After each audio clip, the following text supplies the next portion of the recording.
এখন পর্যন্ত এই মদিনার মধ্যে আপনার জন্য ইয়া হাবলি উম্মতি ইয়া হাবলি উম্মতি বলে কান্দে, জোরে কোন সুবহানাল্লাহ। এই জন্য আমার ভাইয়েরা দিলের কান লাগাইয়া কথাগুলো শুনবেন, দিলের কান লাগাইয়া কথাগুলো শুনবেন। ঘুমায় যখন যাবেন বালিশের সাথে মাথাটা লাগাইয়া কথাগুলো চিন্তা করবেন।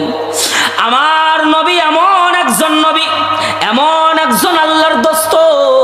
দুনিয়ার মধ্যে যখন আসছি আম্মা জান আমেনা বলে, আমাদের নবীজির মা বলে, আমার পেটের মধ্যে যখন আমার সন্তান মুহাম্মদ আসছে রে, তোমরা কি জানো আমি আমেনা অন্য ঘরের